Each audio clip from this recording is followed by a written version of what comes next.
السلام عليكم متتبعي فولا غاطو. نرحب بجميع المشتركين القدامى والجدد الداعمين لهذه القناة. دائما أشكركم جزيل الشكر على ذلك، ربي يجازيكم خير الجزاء. اليوم جيتكم بوصفة البقلاوة اللي طلبتوها مني وبكثرة، سواء على الفيسبوك أو التيك توك أو الانستغرام. بقلاوة الكاوكاو. أول حاجة نبداو بها هي السنيوة اللي رايحين نخدمو بها. على أساس قطر السنيوة رايحين نحددوا مقادير اللي نستعملوهم. طبعا قطر السنيوة نضربوه في نفسه، اي القطر في القطر يعطينا وزن الكاوكاو اللي نحتاجوه. طبعا نرحيوه كما راكم تشوفوا. الكاوكاو هذا ما يكونش خشين وما يكونش رقيق خلاص. كون يكون خشين راح يتفتت لكم الحشو، وكون رقيق خلاص راح تجيكم مطينه ثقيله بزاف. ما يجيش، لازم الحشو يجي مدشش. الكاوكاو يا اخواتي، انا هذه السنيوه كان القطر ديالها 45 ضربتها في 45 جات لي 2025. يعني وزن الكاوكاو اللي نحتاجوه هو 2 كيلو و25 غرام. طبعا 2 كيلو و25 غرام من الكاوكاو. نقسموا هذه الحشو الى 3 اقسام، الى 3 كيلات. 3 كيلات من الحشو تقابلها كيلة إلا ربع من السكر. كيلة إلا ربع من السكر. سمعتوا يا أخواتي؟ 3 كيلات كاوكاو تقابلها كيلة إلا ربع من السكر. وبالميزان 2 كيلو من الكاوكاو تديلكم 550 غرام من السكر. أي وزن الكاوكاو على 3. نقسموا وزن الكاوكاو على 3. العدد اللي يطلع لنا هو وزن السكر اللي نحتاجوه في الحشو نتاعنا. نتمنى ان شاء الله تكونوا فهمتوا. وطبعا الكاوكاو يدي السمن ماشي كيما اللوز، باش ما يجيكمش الحشو نتاعكم ناشف وما يجيش يابس.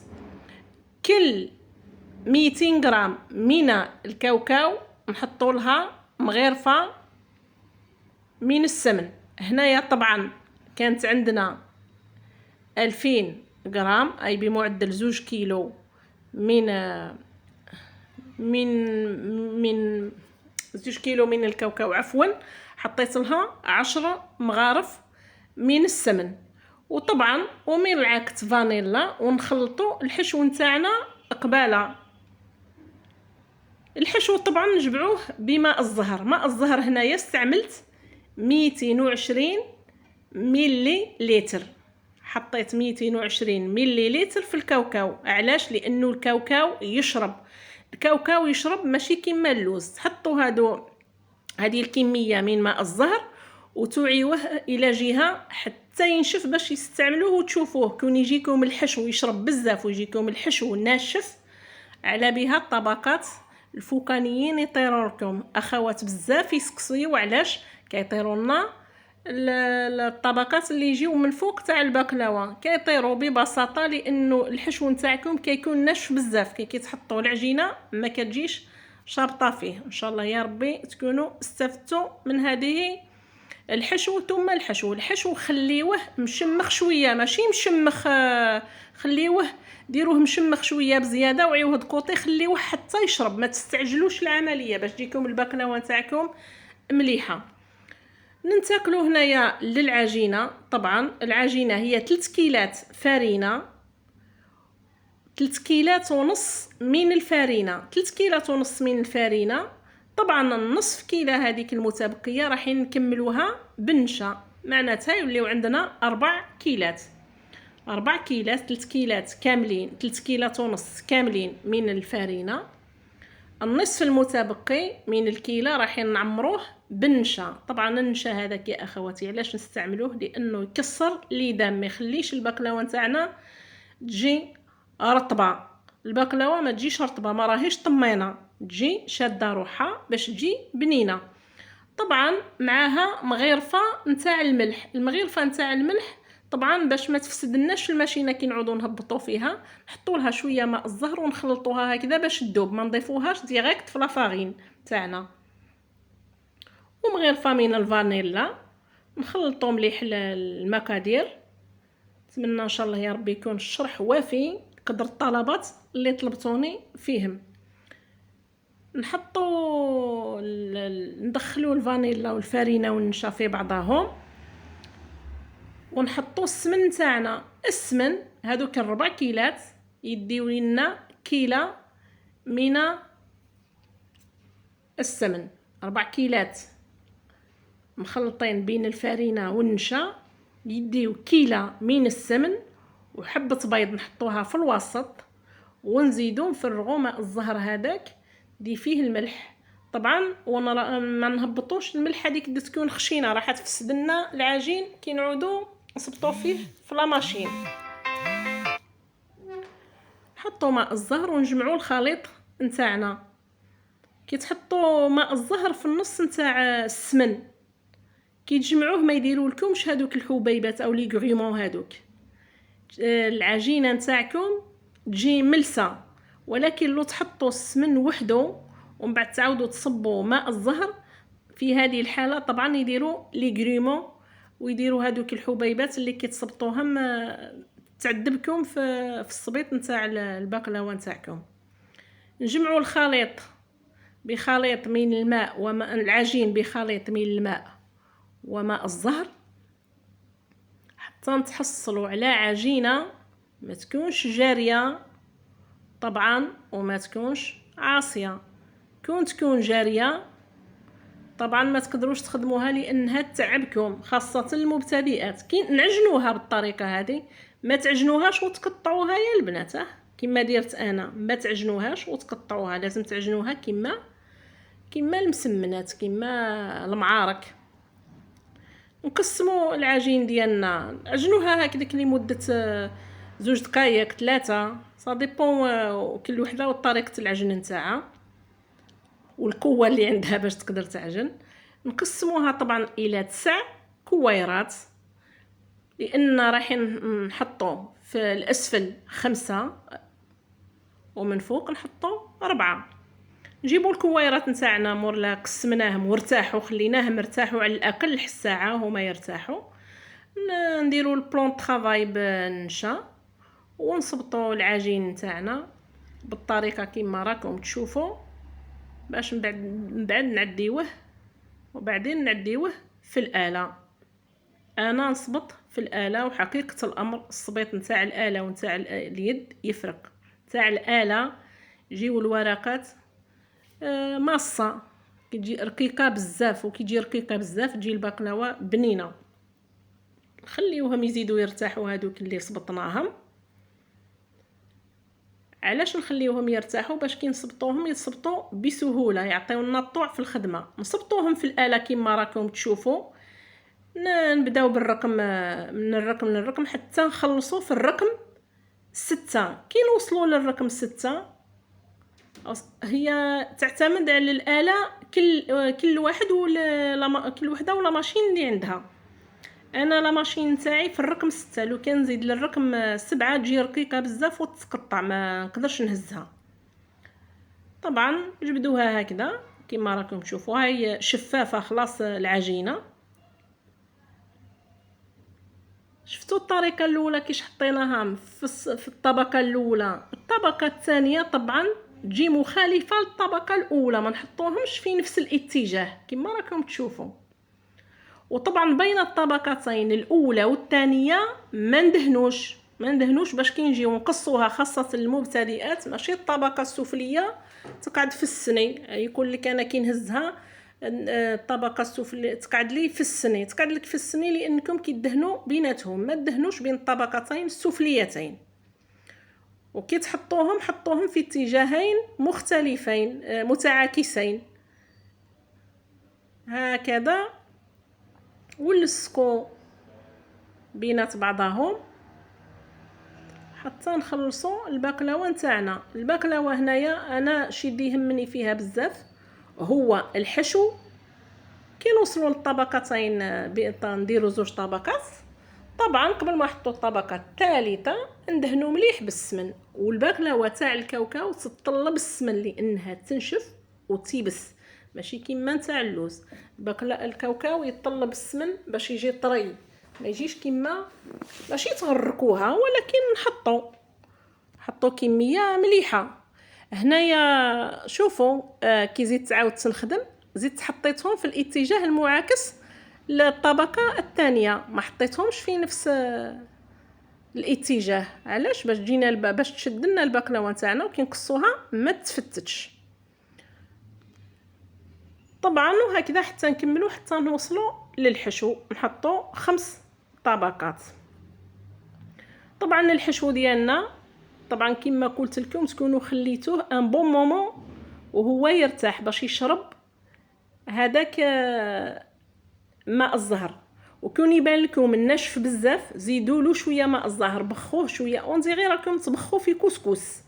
علاش؟ باش الطبقتين العلويتين نتاعكم ما يهربوش من بعضهم ويشدوا بعضهم، وباش الكاوكاو نتاعكم يكون متشبع من الماء ما يجيش يابس، تجيكم البقلاوه نتاعكم معتدله بين الحشو والعجين. مولا نخلصوا 5 طبقات. طبعا نحطوا الحشو نتاعنا كما راكم تشوفوا، نسويوه قباله في السنيوه، ونعاودوا نحطوا من فوق 3 طبقات بلا ماشين، 3 فقط. شفتوا؟ الحشو هو الاساس. كي يجيكم الحشو مليح تجيكم البقلاوه مليحه. ما تحطوش السكر بزاف، قلت لكم دائما. طبعا كما راكم تشوفوا الطبقه هذه ما ندهنوش فوقها ايضا. علاش؟ باش ما يهربوناش الطبقات العلويه من بعضهم كي نجيو نقصوا كما في الطبقتين السفليتين. نرجعوا للحشو دائما.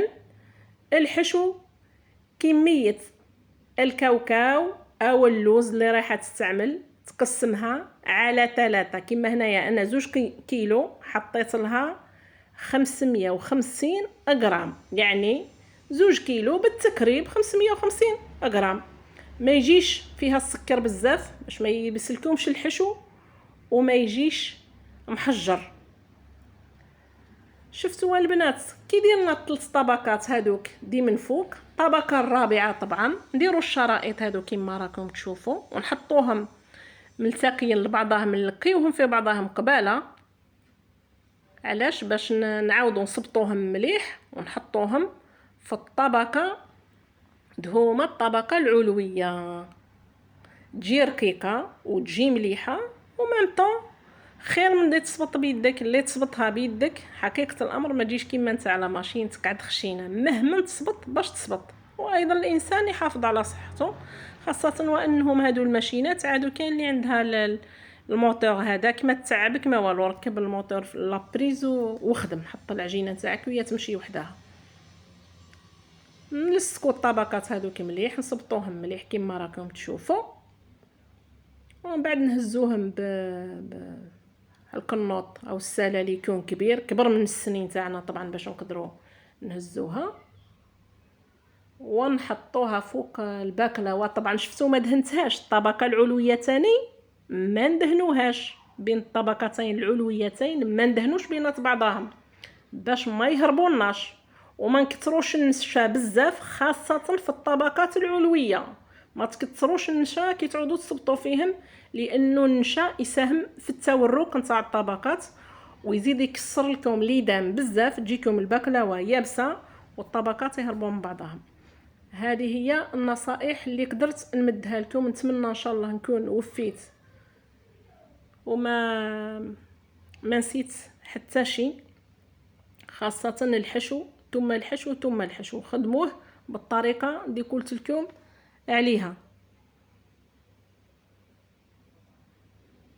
طبعا وهو الفارينه يا اخواتي باش نقول لكم، مش الفارينه في هذه السنيوه حطيت كيلو و400 غرام، كيلو و400 غرام و100 غرام نتاع لا مايزينا، 100 غرام نتاع لا مايزينا كما شفتوا. كيلو و400 غرام فارينه، 100 غرام من لا مايزينا، وهكذاك وقعدت شويه العجينه. ما تحطوش معناتها كما كيقولوا لكم وزن الفارينه هي وزن السمن وزن العسل لا لا، كيلو و400 نتاع الفرينه و100 غرام من المايزينا، يعني المجموع كيلو 500 غرام بينات بعضهم. هذا دالي السني وقعدت شويه العجينه كما شفتوا كي قصيتها. هنايا التقطاع نتاعها طبعا نجيبو مسطره كما راكم تشوفوا صغيره، راهي نتاع 20 نحطوها هكذاك، منين تجي 10 نحطو الثقب بناء على نعينو الوسط، ماشي من وسط السنيه، من الجناب تاع السني نعينوها باش تجينا مليحه. بالطريقه هذه نقصوا السنيوه ديالنا، راكم شفتوا بسهوله وبساطه، ما تعبش، ولكن يلزم الخدمه بزاف. كي تخدموا بزاف تتعلموا، ماشي مره وماشي زوج وماشي ثلاثه، خدموا وعاودوا خدموا للدار. طبعا شفتوا والمربع هذاك الربع الثاني نزيدو نعينوا الوسط ديالو، ماشي من الوسط نجيبو، نعينوه من الجنب، باسكو كاين سنيوات يتخدموا معوجين، كون تجيبها من الوسط للجنب قادره ما تجيش ديال الوسط، يجيكم معوج، وكيجي معوج الحبات ما يجيوش قد بعضاهم، وتجي باينه باللي السنيوه النجمه هذيك، الحبات نتاع النجمه من بعد تاع البقلاوه اللي يشكلوا النجمه هذيك يجيو ماشي قد. طبعا كما راكم تشوفوا عيننا الوسط من الجنب، نجيبوا المسطره للوسط هكذا، نتحصلوا على مثلثات تجي قد بعضها.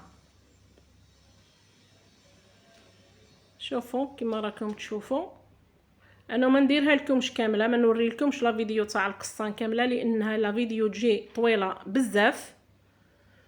الفيديو الجاي ان شاء الله راح نطرق لكم طريقه التقطاع نتاعها من البدايه حتى النهايه، ندير لكم بحال المربع، بهذاك المربع تقدروا تخدموا وتجيكم الخدمه سهله، لانه يتخدموا كي تنخدم هذا الربع، هذا الربع كي تخدموا بالنورمال الباقي او بنفس الطريقه يتخدموا.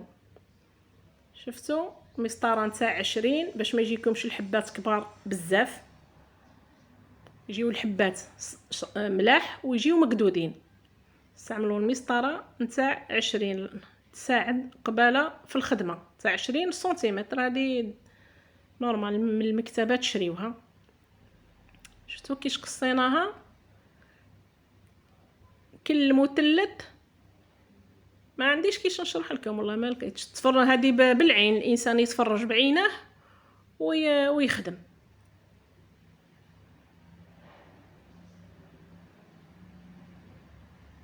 بقلاوه تاع الكاوكاو اصعب من نتاع اللوز، لانه اللوز يجي مليح وطري وبنين، الكاوكاو البنه نتاعو والبقلاوه نتاعو تعتمد على الطريقه، كون تشوي في طريقه العمل ما تجيكش البقلاوه مليحه. كما راكم تشوفوا ها قصوها هكذا.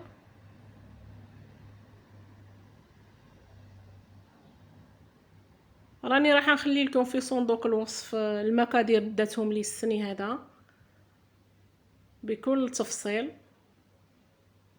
نتمنى ان شاء الله الشرح نتاعي يكون وافي واستفدتوا منها لكثرة الطلبات. شوفوا الاخوات كيفاش زيدوا نعاودوا نمشيو المسطره نمشيوها بالعكس ونقصوا بالمثلث.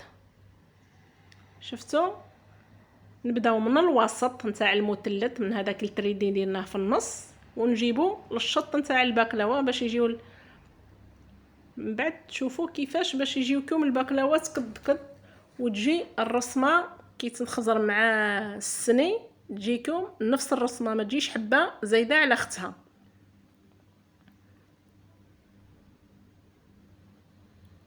شوفوا ها المثلث الاول، الثاني يتنخدم بنفس الطريقه. شوفوا دي حابه تتعلم مليح، تجيب بحال ورقه وتدير حد دائره وتقسمها بالمثلث وحال المسطره حتى تتعلم قبل ما تطبقها فوق البقلاوه نتاعها. شوفوا كيفاش دلوك حنا لازم نبداو كي نقصوا المثلث المقابل هذاك ليه، نبداو القصه من منين بدينا القصه الاولى باش يجيو البقلاوات نتاعنا عندهم نفس الحجم يا اخوات. هكذا شفت تبدا من معاشطها وتقص. يجيونا البقلاوات نتاعنا نفس الحجم. ديروا رسموا شكل دائري فيه الورقه وجربوا حتى تعلموها، ما راهيش حاجه سهله. وديروا بالمثلث كي تخدموا، ديروا بالمثلث حتى تخلصوا البقلاوه ديالكم. كي تخلصوا تلقاوها جات سهله. نتمنى ان شاء الله الوصفه تكون عجبتكم ولبيت الطلب ديالكم. نتمنى يتواصل الدعم ديالكم لهذه القناه. اللي عندها سؤال تخليه لي في التعليقات. طبعا نخليوها تبات الليله كامله باش تنشف مليح وتبات برا باش الوجه نتاعها يجي مسكول. تبات ليله كامله وتبات نورمال وما تقراص ما تفسد. ندهنوها مليح وندخلوها طيب في الفرن تاعنا. نسخنوا الفرن مليح مليح مليح ومن بعد نهبطوا درجه الحراره ل 140 و110 صا ديبون الفور، يعني حتى 160 صا ديبون والفور. ما تخليوهاش تطول بزاف. طيبوها من تحت من فوق. دي تحب تعرف كيفاش طيب قباله كاين حل فيديو نتاع النصائح او في القناه تروح تشوفوا، نخليه لكم في صندوق الوصف وفي الشرح نتاع الفيديو نتاع التقطاع نتاعها راح نزيد نكمل لكم النصائح المتبقيه ان شاء الله.